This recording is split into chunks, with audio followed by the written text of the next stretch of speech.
What's going on, guys? Welcome back to the vlog. And right now I am on the way to Jake's shop. Today we're going to be working on the new car that's going to be on the channel. Pretty stoked to introduce you to the new car. It's super gnarly, but it needs a little bit of work. But currently the customer wants a surge tank installed for his specific setup.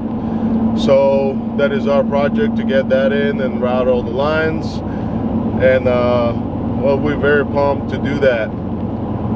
But I know another thing I wanted to update you on. We always say Jake's shop and this and this. We actually came up with a shop's name, so I'm gonna show you the sign that we have made for the shop, and we're super excited about that also. And I'm stoked to show you what we came up with. So stay tuned. I'm gonna be at Jake's house shortly, and we're gonna go and check out the new car, and I'm gonna show you the name of the shop. Alright, boys, we're at Jake's house now, and I'm gonna show you the sign first, and I'm gonna show you the car. So here's what we got. Check it out. It's pretty cool. Street Fab Performance. That's gonna be the name of the shop. The sun's kind of making it hard to tape. Now, boys, and here's the car. It's a 2013 BRZ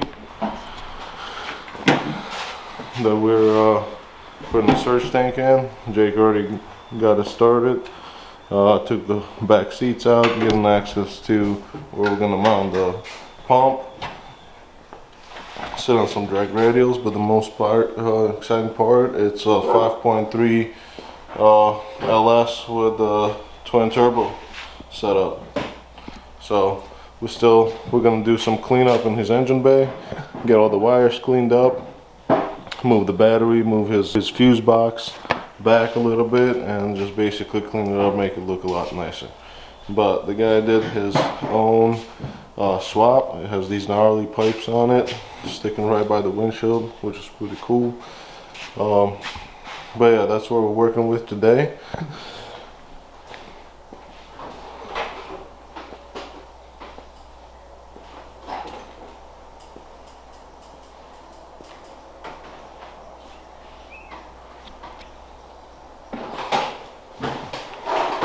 Currently getting the access to his fuel pump, and removing his pump and mounting his surge tank right over here where this amplifier is for his radio.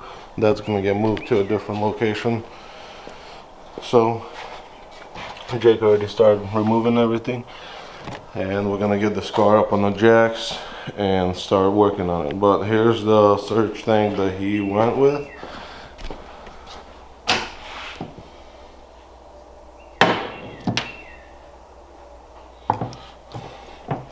We also picked up some PTA feed line. He's going to be running E85. We got some wiring. We got some wire loom right over here. We got tons of fittings and some clamps that we're probably going to be using under the car. So we're going to get this car jacked up, get this pump removed, and start installing all the new components. And also, this is returnless system, so we're gonna have to install a return line, and then once he upgrades his rails, we're gonna go ahead and hook it up and put a E85 or a flex fuel sensor in, so it's all gonna be legit. Alright, guys, let us get this thing up in the air, and we'll update you shortly. Alright, guys, we're back for a little update. My face is a little dirty, but it's alright. So far we got the fuel pump pulled out, the original fuel pump, and we've been mocking up the surge tank where it's gonna go, and we also pulled out old fuel lines. So here they are. This is all out. So this was the original equipment in the car, and we got the fuel pump out. And Joe, you want to tell me what you did with the fuel pump? Joey's at the shop helping us out. Okay. Give us a little rundown on what you did over here. Joe is too shy to talk, so I'm gonna do it. Anyway, we end up using a quick disconnect -6, and this is going to feed our surge tank right here. And we also drilled a hole in the, this is original hanger, so we drilled a hole to put a -6 return from the surge tank. And we just basically use the Christmas tree drill bit to run this up and tighten it up from both sides with 2 crush washers so it doesn't leak. So this is all nice and tight, and whenever this compresses, it's gonna fill the original bowl where the pump sits. So this is basically how it's gonna run, and so far it's working out pretty good. So now we're gonna go ahead and reinstall the pump in the tank. And Jake has been working on getting a surge tank in, and this is where the spot basically came out to be the best as far as the mounting goes. It's going to be sitting right over here. He already got it drilled up and mounted. Basically we're going to install 4 bulkhead fittings right here where the lines are going to hook up and run down under the car and go forward towards the tank and towards the motor. The reason that spot was the best is because this is all open on the bottom, and it's going to give us room to run our lines forward and around the subframe. Other than that, everywhere else it's going to be pretty tight, dropping it somewhere from the front.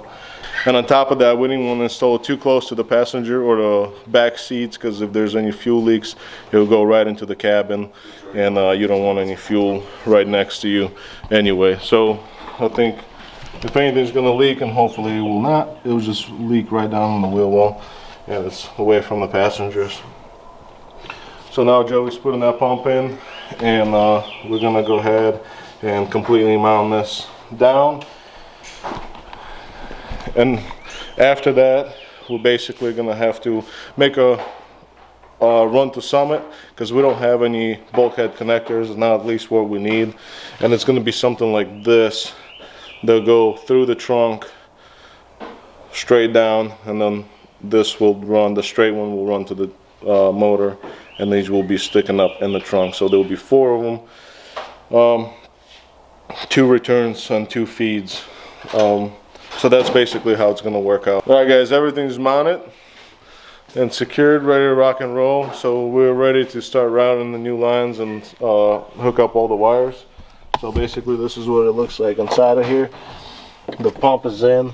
These are the fittings that we're going to use. We're going to use a 90 for a -690 for a return, and there's a -645 that'll run right under here and drop down to the floor. And here's our pump. It's all nicely secured, all bolted down with the grade A hardware, and our lines are going to be running. It's either, we haven't decided 100% yet, but we're going to have a bulk fittings on the back side. They'll drop under, and then we'll run our lines basically. Yeah, here it is again. So they'll drop down from here, and we'll run them up and under the subframe and secure them all down, and then go down to the engine. So this is going to be basically the part 1 of this install. In the next video, we're going to go ahead and run all the lines and secure everything down, hook up the computer or ECU, wire up some relays, and it should be all good to go.